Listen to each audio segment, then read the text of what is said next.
Hi guys, and welcome back to Is It Worth It Reviews. Today we are talking about the SMSL D400 Pro deck. It's a mid-range offering at $619 and it features actually the best AKM chip that is on the market. Actually two of them, one dedicated to PCM, the other one to DSD. And everything else like XMOS processor and file support, the highest resolution PCM and DSD are supported. Everything is just top notch, as you would expect from a DAC at this price point nowadays. Also, when you look in the back, you can see that there is every connection that you could ever want or need. Starting with USB, optical, coaxial, then also AES EBU and I2S that has two different ways of pin settings that you can change from the menu. On the output side of things, we have single-ended RCA and balanced XLRs. Those are variable if you want to use integrated volume attenuation. And then in the front, you can see this fairly new design with these sort of ridges or waves on the right side of the volume knob, a display on the left side, and a completely fresh looking user interface that's mostly black and white, but it looks really stylish and nice, and functionally it doesn't bring anything new, but yeah, it's just fresh looking if that's something you care about. Materials are top notch, it feels weighty, firm, sturdy, premium, everything is aluminum, and it just looks and feels really nice. But how does it sound and how does it compare to closest competitors on the market? I started listening to D400 Pro and its tonality can be easily described as very neutral. It doesn't have any particular warmth, as you maybe remember M400 had, or M500 MK2, and many SMSL DACs in the past. This one is definitely more on a neutral, uncolored side of things. But that doesn't mean that it sounds particularly lean or sharp or too bright. As I said, it's perfectly well balanced. The bass line is there, it's deep, it's punchy, it's well controlled. Mid-range is quite present and full. It's smooth when it needs to be, but it does have spark and aggression when it needs to be aggressive. Highs well extended, but never annoyingly sharp or ringy or anything like that. And when it comes to the sound staging, its soundstage is really nice.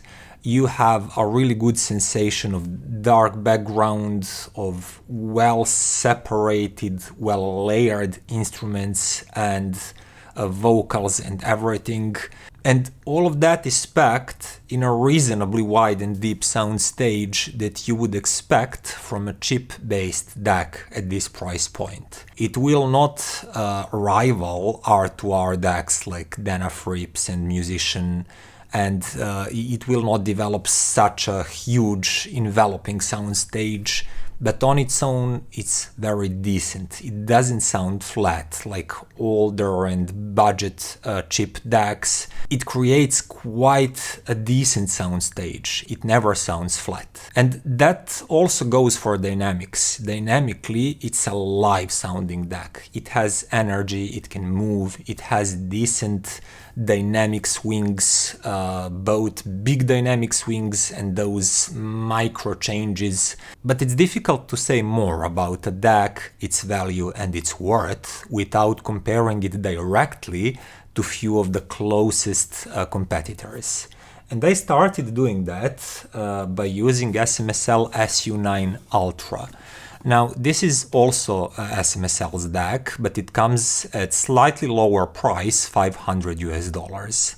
Funnily enough, it uses the exact same hardware configuration when it comes to the DAC chips utilized for PCM and DSD, XMOS chip. If you just look at the spec sheet, everything is basically identical. The size is quite different, with SU9 Pro being quite a bit smaller. So it tells me that D400 Pro maybe has better, more elaborate power supply in there, but I did not open any of these. One thing that I can notice though is that if you look in the back, you'll notice that SU9 Pro lacks I2S and AES EBU. So I compared them directly, I listened to them both carefully, and I couldn't notice any difference in terms of how they sound. It's just the same sound signature, the same soundstage width, the same sort of dynamic liveliness. Both sound great, but differences, I cannot notice that. Of course, I used the exact same digital inputs. So having that in mind, if you are only planning to use your DAC connected to your digital source via one of these three digital inputs that SU9 Ultra has, SU9 Ultra is a better value. But if you're maybe having a digital source that has I2S output, changing to that connection alone can yield some sonic benefits, and in that case, a D400 Pro can make more sense. Of course, it does look a little bit nicer and more premium, and it's bigger and heftier if you care about that. And I will not pretend, many people, when they're buying something, they think about how it feels and how it looks when their friends come along. They just don't want to say that out loud. But if you're after that slightly premium feel and look, the D400 Pro has you covered. But as I said, if you're using one of these three digital inputs that SU9 Ultra has, there is no difference in terms of how they sound compared to the same inputs on D400 Pro. Then I moved to a slightly tougher competitor, Topping D70 Octo. And because D400 Pro sounded the same as SU9 Ultra, I already guessed what the result will be, and my guess was not wrong. Now, D70 Pro Octo is priced $20 cheaper than D400 Pro. When it comes to digital inputs, it's in between SU9 Ultra and D400 Pro, because it does add AES EBU on top of those classic three digital inputs that every DAC has nowadays, but it doesn't feature I2S. That said, if you compare them directly using the same digital inputs, D70 Pro Octo does sound a little bit richer, more revealing, just lusher all around. Tones are just a bit fuller and bigger. It feels like coming from a 42-inch TV to a 48-inch TV. The difference, especially if you look in the numbers, it's not that big, but you do notice few extra inches. Everything is just a little bit bigger, and things are just a little bit easier to notice on screen, and it's the same way for these two DACs. D70 Pro Octo just sounds a bit bigger, and it tends to reveal tone richness a bit better. So for example, if we are talking about string instruments, there is a little bit more of that fullness and texture than it is with D400 Pro. The difference is not big at all, but across the board, across the music genres, D70 Pro Octo always has a slight edge. Unless you are dead set on using I2S that D400 Pro features, and you know that your digital platform sounds significantly better using I2S than any other digital connection, it's really difficult to recommend D400 Pro over D70 Pro Octo. And I have to emphasize that the difference is not big, it's really not, but it's consistent, and given its lower price, as I said, if you are not planning on using I2S, I think that Octo here is a better value. And that leaves me to my final conclusion. If you follow my channel regularly, you already probably know that I repeatedly make jokes about SMSL and the way they're releasing new models. They're insane. They are making a model after a model after a model.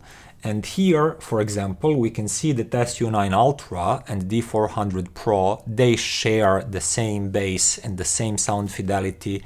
But you know, you do have a little bit of extra build quality and some extra connectivity with D400 Pro, and that granted a higher price. In general, there's nothing really bad with that. This is a really great sounding DAC, because SU9 Ultra also is. And if you are attracted to this sort of styling, this new user interface, and those particular connections that D400 Pro brings, there's nothing wrong with you taking it.